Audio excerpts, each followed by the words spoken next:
All right, guys, today we want to talk about composition some more. So, composition is a huge element of any work of art. And just as like some review, when we talk about composition, a synonym, another term for that would be design. So, if I mentioned that the design of the piece is good or bad, we're talking about composition. Another way to think about composition, which may be an even better way, would be an arrangement. So how are the visual elements, the pieces of the puzzle, in our case, still life, how are those objects arranged in the design of our piece? And they could be arranged in a pleasing way, or they could be arranged in a really kind of funky, bad way. I like to think of it as a verb, to compose and to arrange. That's a good way to kind of think of it. So these particular sketches that I have here, I would call these thumbnail sketches. So I'm going to go ahead and write that down. Thumbnail because they're really small, they're quick, and they basically just help us to lay out our designs. If you notice, these are all 3 inches by 4 inches, or in this case, 4 inches wide this way, 3 inches tall.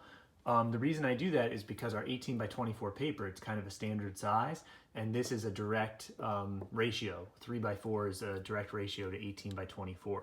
So if we do small thumbnail sketches that are 3 by 4, it would be able to be blown up onto our larger paper really easy.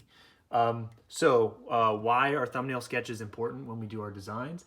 I would much rather make a mistake on a small 3 by 4 inch square or rectangle than I would on the big paper. It's really hard to undo things when you do it on the larger side, so keep that in mind. These would be like preparatory sketches. So let's talk first about this idea of composition and let's evaluate some of these. I did these sketches before and I'll have the original image up on the computer for you. But these are some common mistakes actually, these things that I have on the page right now. And then I'll talk about maybe ways to better lay out a design over here. So the common mistake here, I see this all the time in Drawing 1 classes, would be tiny little objects in a big, big, big paper, right? Imagine if you saw this in a museum or a gallery wall. Look at all this wasted space, right? Unless you had a really important reason for showing a back wall or the tabletop, why in the world, if we were an editor in writing, right, less is more, right? So really, the bulk of that design is right here. We're talking about 20% of that whole paper is being used up.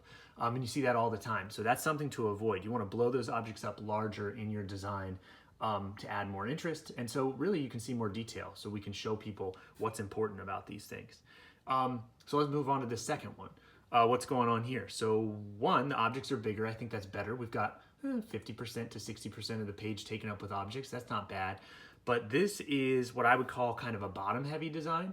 So if you notice, all the objects feel like they're weighted really low, and there's not much going on here.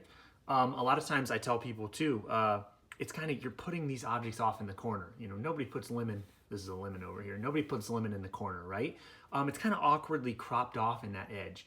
And if I have so much wasted space here and here, why would I feel the need to cut these objects off, right? So that's the way I think about it in this design. So those are two kind of designs gone wrong in my opinion.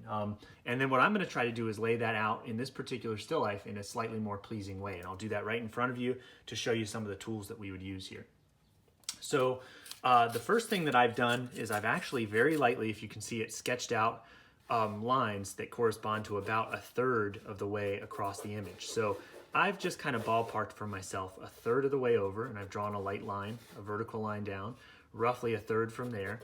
And so it looks like window panes, right? And then here, I've gone 1/3 of the way downhill, roughly 1/3 of the way. Not perfect, but close enough. And I kind of grid out my design. Now, you don't have to do this, but this is the reason I do this is there's a typical kind of rule of thumb, and we call it the rule of thirds in any type of art. And where these lines crisscross, any of these points right here, are great spots to have kind of a focal point in your design. It's also these lines, when you have 1/3 of the way, it's a really good spot to put like a horizon line, say in a landscape drawing. Now, there's no perfect formula for making art ever. This isn't like a golden rule at all, but keep that in mind when you're working. If you notice, you know, if you cut this into thirds, there's like this whole section up here that's not being used at all, which might be a bad thing. It might be a way to kind of tell yourself, oh shoot, I'm not using that whole space of the page.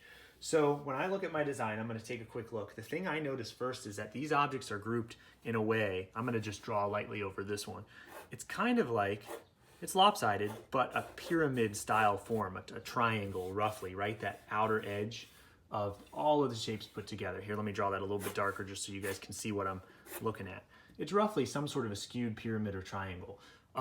So when I go to draw over here, instead of trying to pick every single object all together, I'm going to think about the big shape, like package of shapes that all of those smaller shapes fit into.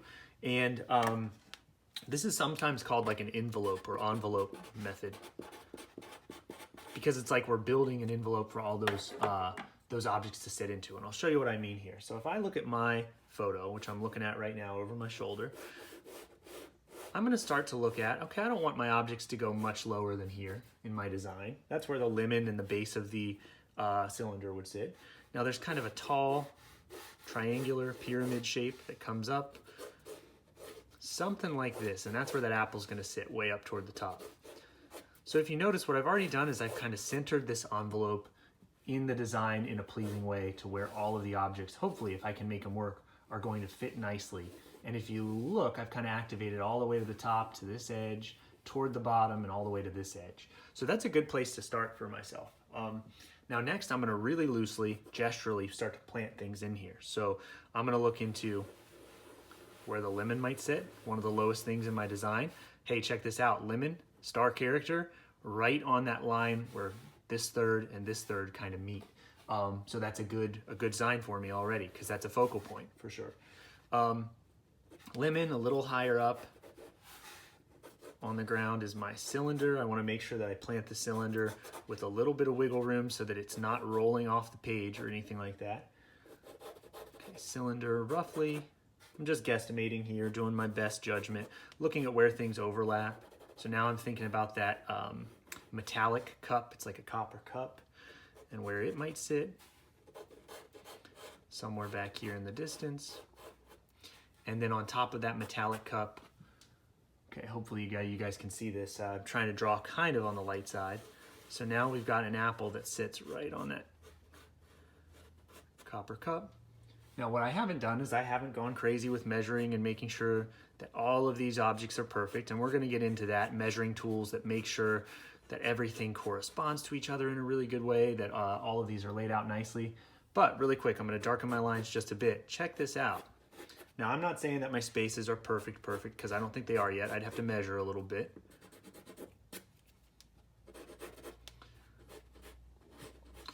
But hopefully what I have done is I've started to lay these objects out in a much, much more pleasing and better design than number 1 or 2, for sure, right? And part of what helped me with that was the envelope. Part of it was that kind of gridding this out in thirds. And part of it, honestly, is just having done this a million times and known that I have made this mistake a lot, right? And trying to force myself to map out, where do I want this lemon to be? Where do I want this cylinder? I definitely want to include them within the boundaries of the page. So let me just darken this a tiny bit so we can see what we're working with.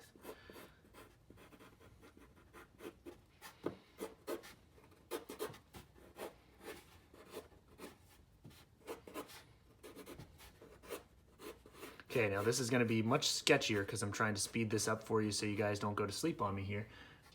Much sketchier than the first two, maybe not too much more. But these are thumbnail sketches, so they're just for us to lay these designs out, and that's all we need. Okay, now there's a handle on this mug too, but for now I'm just going to kind of very lightly pencil that in. Okay, beautiful. Dark enough that we can all see it. Hopefully we would all agree that the layout is much more pleasing and works better in a design like this than 1 or 2, and that's what we're aiming for sure. And in the next video, I'm going to talk about issues with horizontal, more like landscape style designs.